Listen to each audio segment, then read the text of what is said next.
नमस्कार साथियों, एक बार फिर से आप सबका हार्दिक स्वागत है आपके अपने YouTube channel target English official पे। साथियों, आज के सेशन में हम बात करने वाले हैं आपके आरपीएससी सेकंड ग्रेड इंग्लिश में आपके लिटरेरी पीरियड्स के बारे में। और लिटरेरी पीरियड्स में आज हम पढ़ने वाले हैं प्री रोमांटिक एज और प्री रोमांटिसिज्म के वेरी इंपॉर्टेंट क्वेश्चंस के बारे में।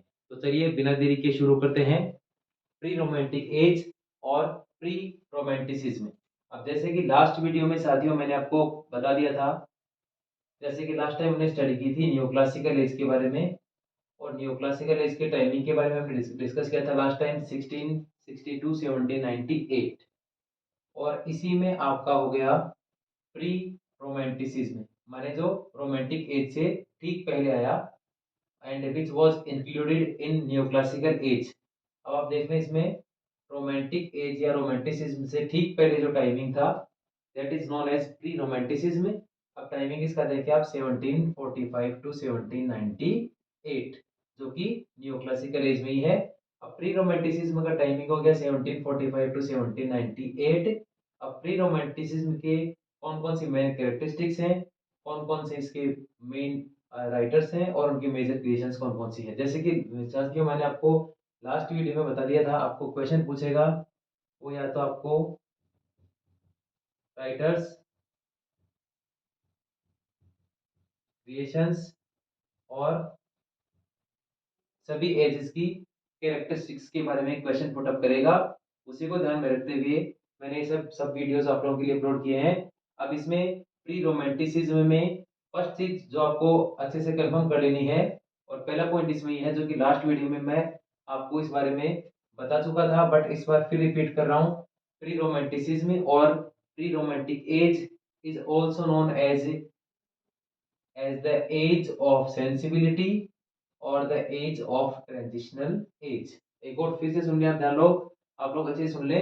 Pre romanticism is also known as age of sensibility और ट्रांजिशनल पीरियड और ट्रांजिशनल एज। यानी यदि आपको पेपर में क्वेश्चन पुट अप किया जाए which age is known as age of sensibility or transitional age, then our answer will be pre-romantic age, or pre-romanticism is also known as sensibility of or transitional age or period। ये हुआ आपका question number 1। और विच is an important question, इसको अच्छे से आप confirm कर लें। वो करेंगे सेकंड वन पे, नॉन एज प्रिकर्सर और हार्बिंगर्स ऑफ रोमांटिसिज्म। फिर इसमें एक चीज और देखने आप, pre romanticism is also known as precursor और हार्बिंगर्स ऑफ रोमांटिसिज्म। हार्बिंगर का मतलब है अग्रदूत, अग्रदूत मतलब जो पहले आए। माने जो रोमांटिसिज्म है उस रोमांटिसिज्म का हार्बिंगर, उस रोमांटिसिज्म एज का जो अग्रदूत है और इसका जो प्रिकर्सर है वो जाना जाएगा प्री रोमांटिसिज्म और प्री रोमांटिक एज के रूप में। माने फर्स्ट आपका होगा प्री रोमांटिक एज और उसके बाद में सीधा आप मूव करेंगे रोमांटिक एज पे। माने रोमांटिसिज्म या रोमांटिक एज का प्रिकर्सर और हार्बिंगर जो है वो कहा जाता है प्री रोमांटिक एज को और प्री रोमांटिसिज्म को। तो यहाँ ये भी बिल्कुल क्लियर आपके। ये हुआ आपका important question number second. Move करेंगे थर्ड वन पे, romantic in subject matter but classical in style और फॉर्म। अब यदि बात की जाए प्री रोमांटिसिज्म की कैरेक्टरिस्टिक की, तो आप अच्छे से देख लें। कैरेक्टरिस्टिक इसको इसकी होगी आपका जो प्री रोमांटिक्स थे उन प्री रोमांटिक्स के जो सब्जेक्ट मैटर थे वो सब्जेक्ट मैटर थे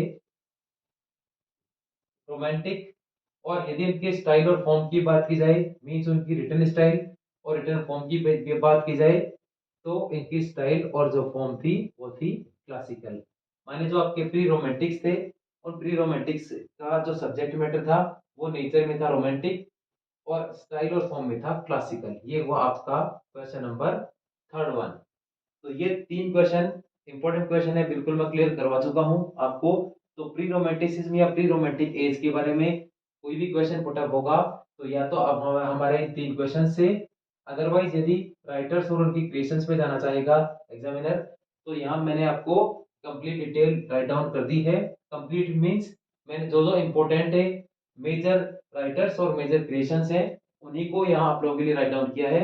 और यदि आपको प्री रोमांटिसिज्म और प्री रोमांटिक एज से कोई क्वेश्चन पुट अप करेगा तो हमारे सेशन से बाहर संभावना इसी चीज की है कि हमारे सेशन से बाहर नहीं होगा, क्योंकि मैंने इसमें पूरा एफर्ट किया है और सभी चीजें आप लोगों के लिए राइट डाउन कर दी है। तो चलिए मूव करते हैं क्वेश्चन नंबर 4 पे। आपका प्री रोमांटिक पोइट्स, जो मेजर पोइट्स थे और उनकी मेजर क्रिएशंस कौन कौन सी थी, इसको भी आप बहुत ध्यान से समझ लेना। फर्स्ट वन आपका जेम्स थॉमसन। जेम्स थॉमसन की मेजर क्रिएशन थी द सीजन्स, माने it was written by James Thomson, वो बिलोंग्स टू प्री रोमांटिसिज्म और प्री रोमांटिक एज। आपको राइटर्स और उनकी क्रिएशंस के बारे में अच्छे से देख लेना है। अब प्री रोमांटिसिज्म में आपके प्री रोमांटिसिज्म और प्री रोमांटिक एज के जो मेजर राइटर्स हैं, मेजर पोइट्स हैं, वो कौन कौन से हैं? First one James Thompson, second one Thomas Gray, third one William Collins, fourth one William copper and fifth one William Blake. अब मेजर राइटर्स के बारे में यदि आपको क्वेश्चन पुट अप करेगा, मेजर पोइट्स के बारे में क्वेश्चन पुट अप करेगा, तो हमको अगर नेम पूछेगा एग्जामिनर, तो इन 5 से बाहर आपका नेम नहीं होने वाला प्री रोमांटिसिज्म से। तो फर्स्ट वन आपने देखा जेम्स थॉमसन की फेमस क्रिएशन हो गई आपके the seasons. Second one move करेंगे थॉमस ग्रे की फेमस क्रिएशंस कौन कौन सी हैं? तो फर्स्ट वन इसमें है एलिजी, बहुत ही फेमस क्रिएशन है, इंपॉर्टेंट क्वेश्चन भी है, आप इसको भी अच्छे से देख लेना। थॉमस ग्रे की फेमस जो क्रिएशन है, फेमस पोइम है, which is an example of elegy और you can say famous elegy, देख लें इसमें, और वो है elegy written in country churchyard. फिर देख लें elegy written in a country churchyard and this is an example of famous elegy bye Thomas Gray who belongs to pre romantic age. अब इसमें ये एलिजी किसके डेथ पे लिखी गई थी वो भी आप देख लें, on the death of Richard West. Richard West की डेथ पे थॉमस ग्रे ने फेमस एलिजी राइट डाउन की थी and the title of this one is elegy written in the country churchyard.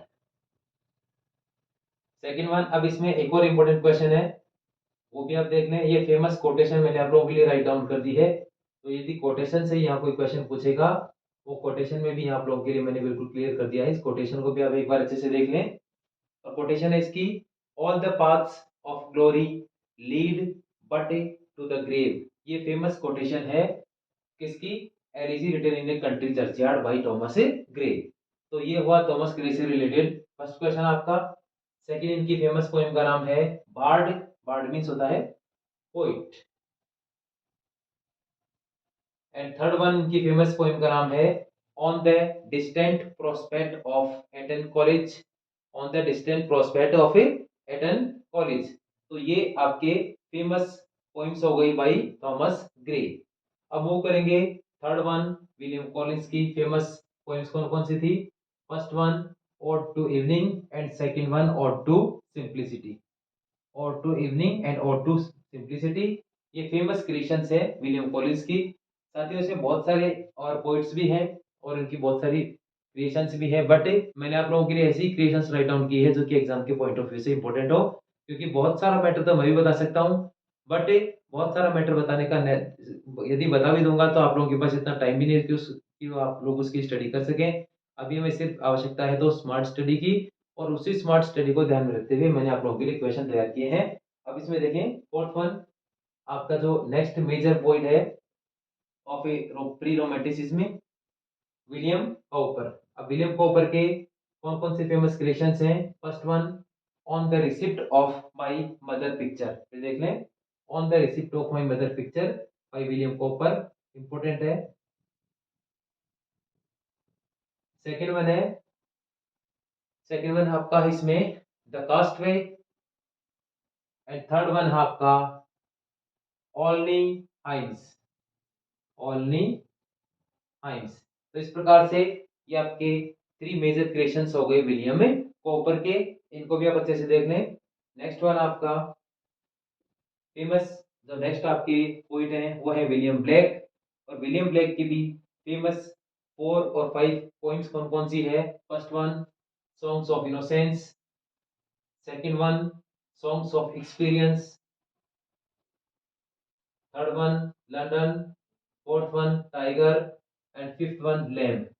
ये आपका lamp, tiger, London, songs of experience and songs of innocence, ये सारी famous poems है by William Blake who belongs to pre romantic age और pre romanticism. तो इस प्रकार से प्री रोमांटिसिज्म के मेन कैरेक्टरिस्टिक, इनके जो भी सेकेंडरी नेम है, टाइटल है, वो भी आपके सामने क्लियर है, और मेजर राइटर्स और यू कैन से एंड पोइट्स और क्रिएशंस और कैरेक्टरिस्टिक्स, ये सब चीजें आपके प्री रोमांटिसिज्म से रिलेटेड जो भी इंपॉर्टेंट क्वेश्चंस थे, मैंने इस सिंगल वीडियो में आप लोगों के लिए कंप्लीट कर दिए हैं। यानी प्री रोमांटिक एज से कोई क्वेश्चन पुटअप होगा, यदि कोई क्रिएशन के बारे में, किसी पोएट के बारे में पूछेगा, तो हमारे सेशन से बाहर नहीं होगा। तो इसी आशा और उम्मीद के साथ मैं आपके लिए सारे वीडियोज अपलोड कर रहा हूँ। और मैं एक बात और मानता हूँ साथियों की, यदि मेरे जितने भी सेशंस हैं, जितने वीडियोज मैंने आप लोगों के लिए जितना भी कंटेंट आपको दिया है, यदि वो कंटेंट एग्जाम में कंटेंट बाई अगर बाई चांस एग्जाम में कंटेंट में से कोई क्वेश्चन नहीं आते हैं, तो मैं नहीं समझता मेरे इन वीडियोस का कोई आप लोगों को लाभ मिल पाएगा। बट इसी चीज़ को ध्यान में रखते हुए मैंने पूरा एफर्ट किया है, पूरा समय दिया है, और प्रीवियस पेपर्स पे भी रिसर्च की है, और इसी एफर्ट के साथ मैंने सारा कंटेंट आप लोगों के लिए अपलोड किया है कि आपको निश्चित रूप से एग्जाम में ये सारा कंटेंट देखने को मिले और आपका चयन सुनिश्चित हो सके। और इसी आशा और इसी उम्मीद के साथ मैं अब बेसब्री से इंतजार करूंगा आपके आरपीसी सेकेंडरी इंग्लिश के पेपर का। और जब वो पेपर आप लोग उस पेपर को फेस करके जब पेपर पब्लिश होगा बाहर, उस समय मैं जरूर मैच करूंगा कि हमारे कंटेंट में से कितने क्वेश्चन पुटअप हुए हैं। और ये जितने भी मैंने आपको जितने भी आज के सेशन में इंपॉर्टेंट क्वेश्चंस बताए हैं प्री रोमांटिसिज्म से, तो यहाँ आप निश्चित तरह जाने कि प्री रोमांटिसिज्म से सभी क्वेश्चन आपके बिल्कुल क्लियर हैं। होने को तो मैटर बहुत सारा है, मैं भी पुटअप कर सकता हूँ, बट आप लोगों को इतना न तो टाइम है और न ही आप इतना याद कर पाओगे, इसलिए बिल्कुल शॉर्ट एंड स्मार्ट आपको बता दिया गया है। और साथ ही साथ आप लोगों को सबको मैं धन्यवाद प्रेषित करना चाहूँगा। आप लोग बराबर मेरे वीडियोस को अप्रिशिएट कर रहे हो, इसके लिए thanks a lot to all of you. और जितने भी कमेंट्स आप लोगों के आ रहे हैं, तो थोड़ा टाइम का इशू है, मैं टाइम मिलते ही कल आप लोगों के सभी के जो भी कमेंट्स हैं, उनका जो भी आपकी क्वेरीज हैं, उनका भी रिप्लाई करूँगा। और बराबर जब तक ये आपका पेपर न हो जाए, तब तक आप बराबर इस सेशन पे बने रहें। और मैं जैसे ही आप लोगों के लिए ये आपका लिटरेचर का जो पोर्शन है, इसके कंप्लीट करने के बाद नेक्स्ट ऑन हमारा जो मैराथन क्लासेस रहेगी ग्रामर की, उन पे भी आएंगे। लेकिन अब लास्ट में दो बातें मैं आपको क्लियर कर दूं। एक तो कमेंट आया था आपके, तो विलियम शेक्सपियर के बारे में हमने जो डिस्कस किया था लास्ट टाइम, तो विलियम शेक्सपियर की मैंने आपको जो क्रिएशंस बताई थी, वो टोटल क्रिएशंस कितनी बताई थी, टोटल प्लेस मैंने बताए थे विलियम शेक्सपियर के 37। अब 37 का जो डिवाइडेशन हमने किया था 3 पार्ट्स में, उसमें 10 हो गई इनकी ट्रेजेडीज और 10 हो गए इनके हिस्टोरिकल प्लेस, और 7 मैंने बताए थे आपको इनकी ट्रेजिक कॉमेडीज। अब इसमें ये बाई मिस्टेक 7 लिखा गया था, इसको आप 17 कर लेना, क्योंकि 17 प्लस 10 प्लस 10 ये हो गए 37। यहाँ आपको जो 7 लिखा था, तो उसको आप प्लीज मेक इट करेक्ट। ये 7 लिखा गया था, इसको आप 1 और ऐड करें इसमें, और ये हो गया 17। तो इस प्रकार से 17 कॉमेडीज हो गई, 10 हिस्टोरिकल प्ले और 10 ट्रेजेडीज हो गई, और इस प्रकार से टोटल नंबर हो गया इनका 37। और इसके अलावा एक और हमारे आप में एक और विद्यार्थी ने कमेंट किया था कि सर यदि अब की बार जो मार्क्स का डिवाइडेशन है, वो डिवाइडेशन अब की बार पर्टिकुलरली बता नहीं रखा है, तो उस कंडीशन में यदि लिटरेचर का पोर्शन ज़्यादा और ग्रामर का पोर्शन कम आ गया, तो हम क्या करेंगे। तो आपको घबराने की बिल्कुल भी आवश्यकता नहीं है। यदि 50-50 के रेशियो में भी एग्जामिनर आपको पूछेगा या लिटरेचर का भी ज़्यादा पोर्शन देगा, तो भी मैंने एग्जाम के पॉइंट ऑफ व्यू से ही आपके सारे कंटेंट डाले हैं। तो यदि आपको लिटरेचर का भी ज़्यादा पोर्शन पूछ ले, तो भी आपको चिंता करने की आवश्यकता नहीं है, ज़्यादा पोर्शन पूछे जाने पर भी हमारे सेशन सही होने वाला है। आप बिल्कुल निश्चिंत रहें और आपकी बराबर तैयारी करते रहें, किसी प्रकार का कोई मन में संकोच नहीं करें, और बराबर पढ़ते रहें, और निश्चित रूप से सफलता आपको प्राप्त हो, इसी आशा और उम्मीद के साथ साथियों मिलते हैं अगली वीडियो में। तब तक के लिए टेक केयर, जय हिंद, जय भारत।